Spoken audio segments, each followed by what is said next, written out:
hydrate and mind your business always. What's up, welcome to another episode. I know my fiends are fiending. You goddamn addicts, I love ya. You know, I realized something, guys, before we even get into this. I realized that we got the I know this sounds so ignorant, but no, it's celebration time. I got the 100k subscriber button, YouTube button, and I feel like, you know what, we should celebrate. You know, in the comments and be like, hey, we goddamn did that. I really forgot to tell you guys. But I'm so excited about it. And today it stays here, you know, so that, oh, sorry. 100,000 people think that I know what I'm saying. You know what I mean? My heart is so full. I really mean it, honestly. And I figured, you know what, you guys, let's do a high school memory episode. So, yeah, let's get right into it.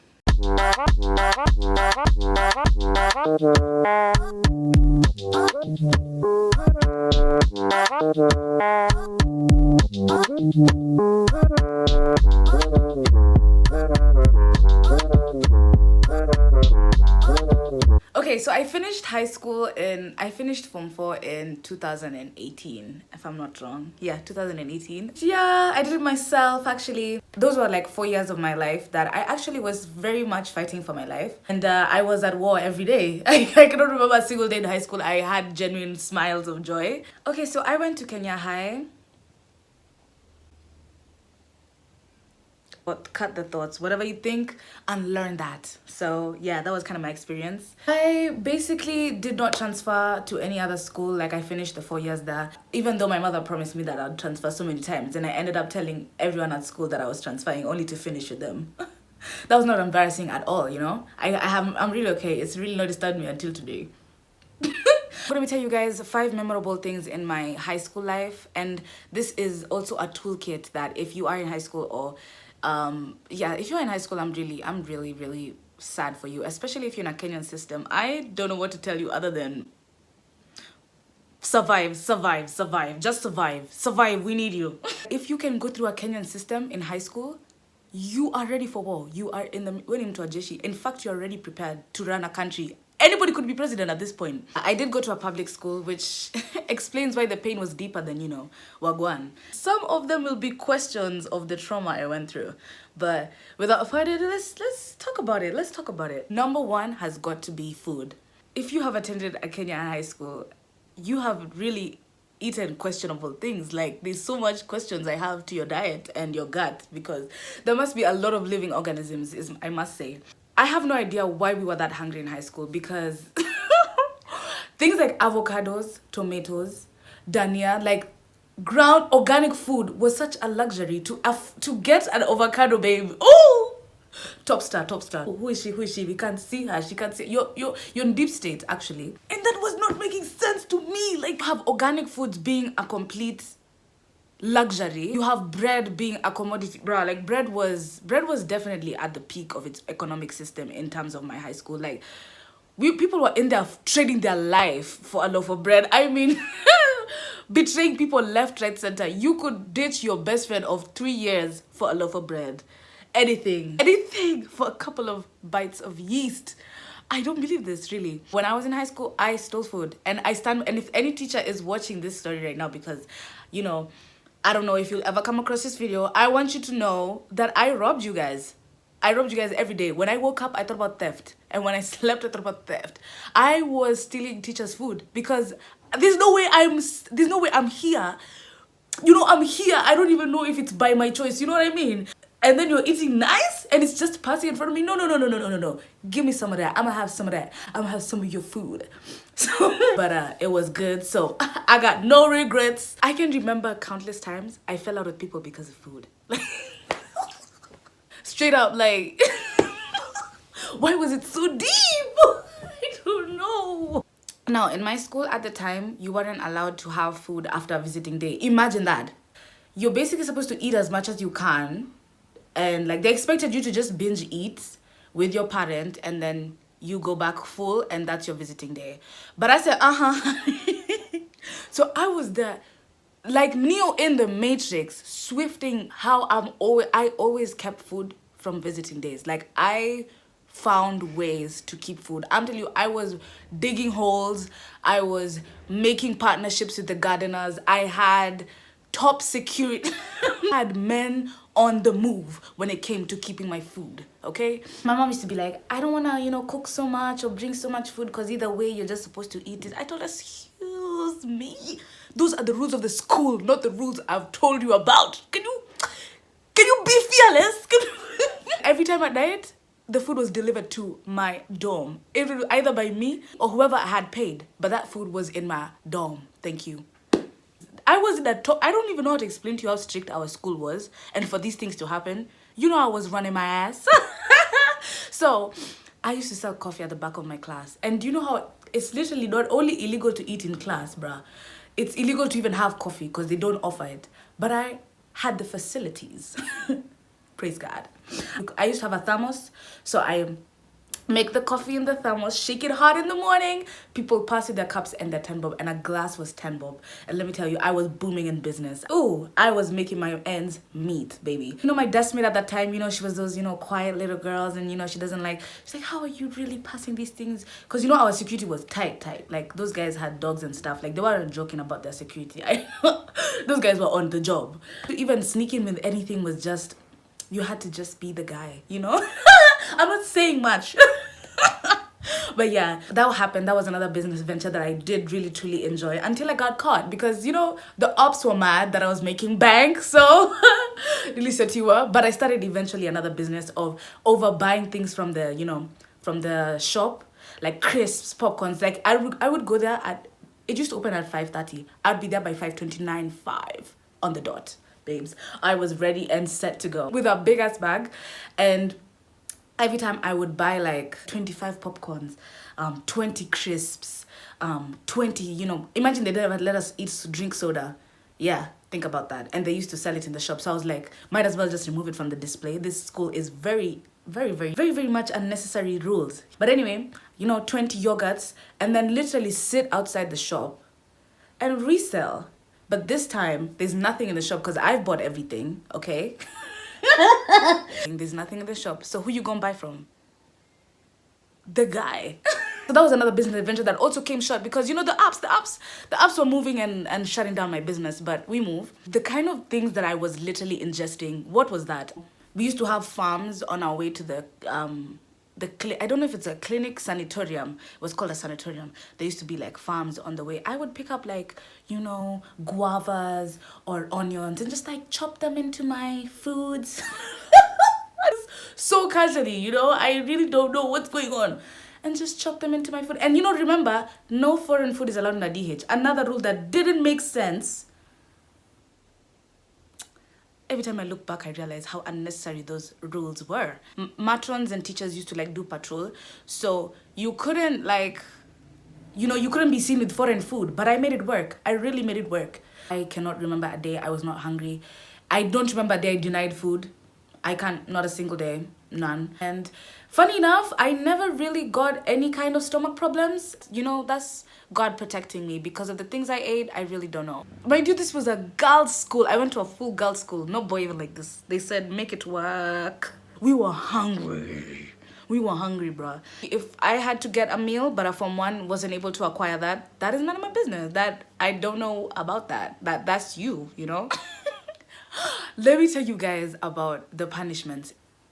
You've never been to a Kenyan high school if you've not experienced a weird punishment or just being beaten in general. For us, at least the good side, we weren't being beaten, but trust me, that emotional torture was just enough to replace the cane, if you ask me. I remember this one time we had like an event. So it was only the Form 4s. At that time I was in Form 4, and I really struggled. Oh my God, I really struggled. I'm not gonna lie. I really did not like that school. I'm not gonna lie. But anyway, I proceed. We had a wedding, and the wedding was just, we were all in class when the wedding was happening, and then when the ceremony was done is when we were released from class. And trust me, like, we're the only ones in class, so we're the only ones in the school, so we were quite few. Now, this is where the music gets a bit interesting. The people at the ceremony, you know, had wine and they were still dancing, you know. And at that time, all the teachers and the matrons had a meeting. We could do whatever the hell we wanted to do, or rather, I chose to do whatever the hell I was part of the ceremony. I straight up joined the ceremony. I didn't want to know. I think that day I had just Ziliko, I was just tired of the routine, and that time we're doing KCSE. And I was like, what's the worst they could do to me? You know, I'm doing my exams, I'm in the middle of my exams.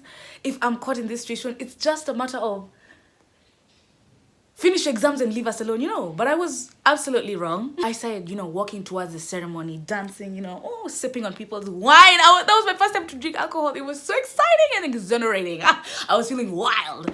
So we were drinking and, you know, woo, party girl. I'm in my uniform. And that time, mind you, my hair hadn't grown like this, by the way. I was very bald.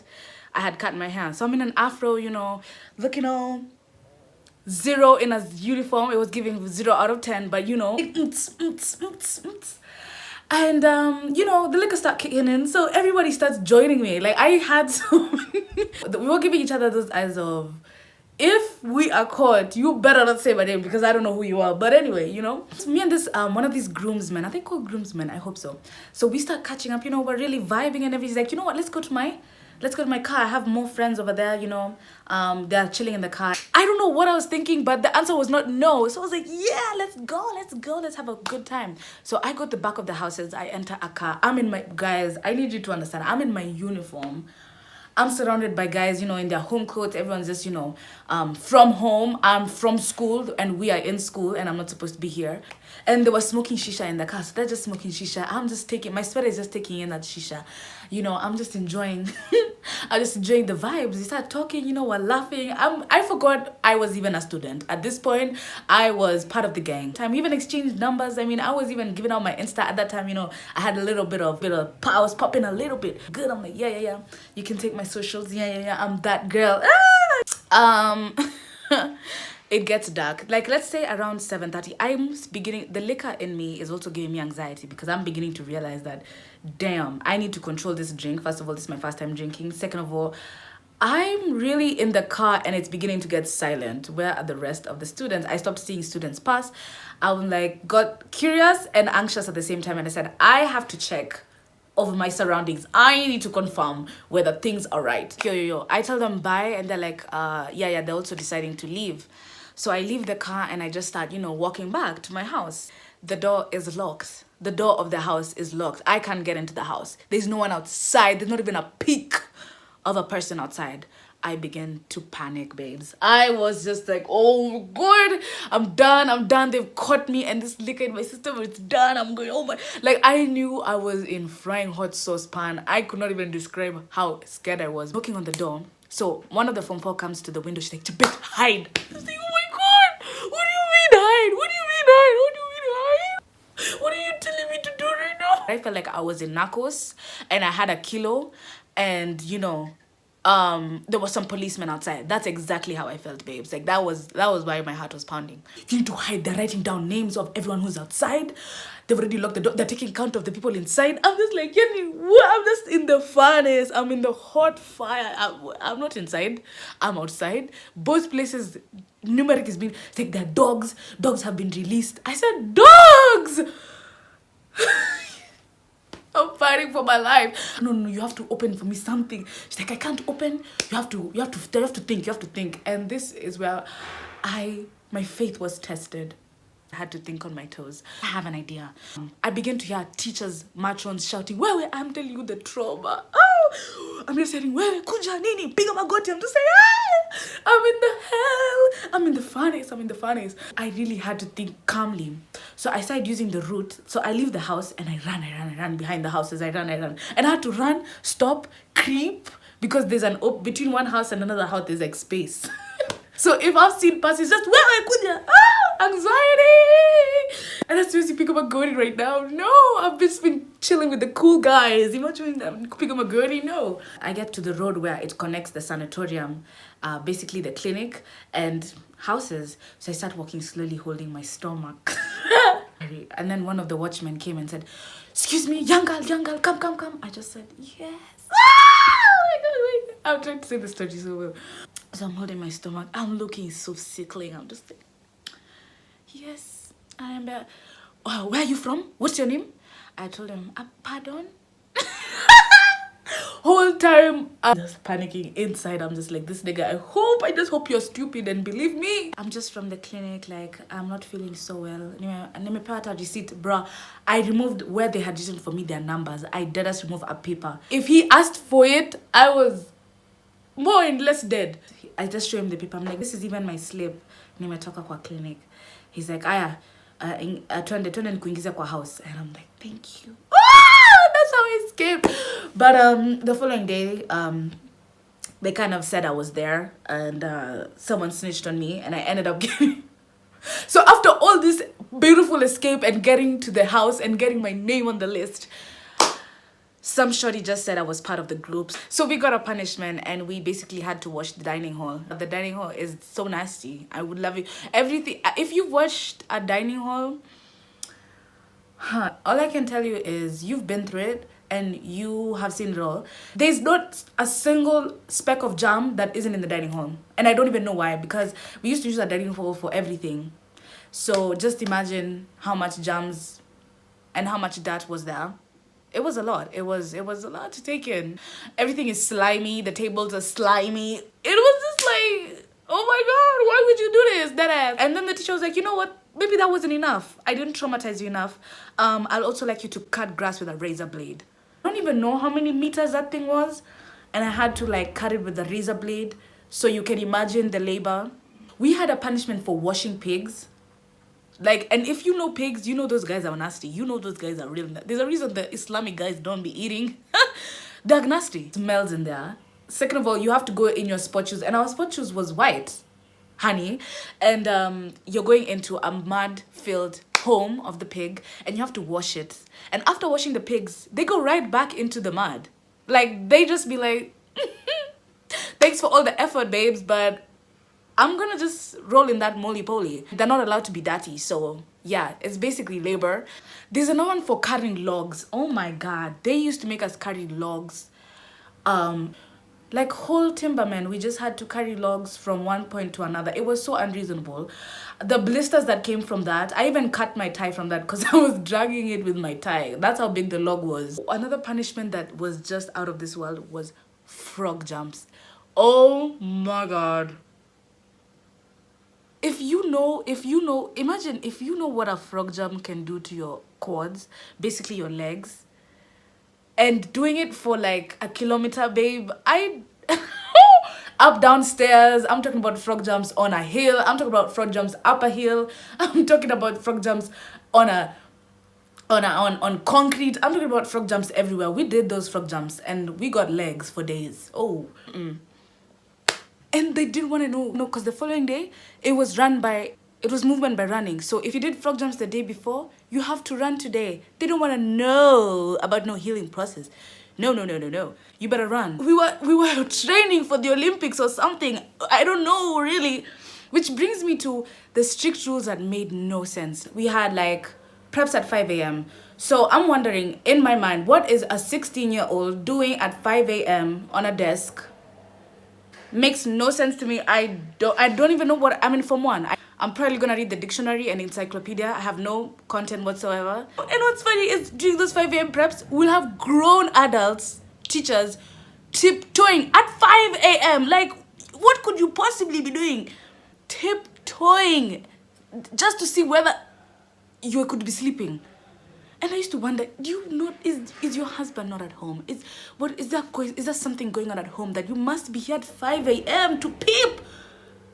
Who must be eating and sleeping? This has got to be a catastrophe, really. We had a policy of no talking in the dining hall. Like in the dining hall, peep, silence. But then the values on your banner say socialism. So I don't know how we are going to socialize here. Really, I don't know. We also had a rule where Form 1s and Form 4s couldn't talk. Like we were completely separated. Form 1s and 2s one side, Form 3s and 4 one side. Like the seniors and the juniors could not mix at all. So socialism was just a concept at this point. And if you did, you are basically labeled a lesbian, or that you are searching for people to recruit. Like, bruh, I'm just trying to really get to know people. Like, I don't even know what you're talking about. Which brings me to the false stories, bruh. If I had $1 for every time I was pinned on something that I didn't do, racks on racks on racks. I was in my there fighting for my life. I'm really trying to prove that I didn't do this shit. Like, I did not do these things. This is not me. I did not do this stuff.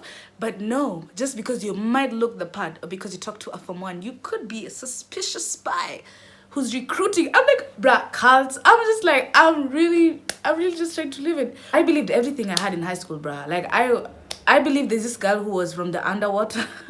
We had this girl from the underworld who, you know, everyone knew she was underworld, you know.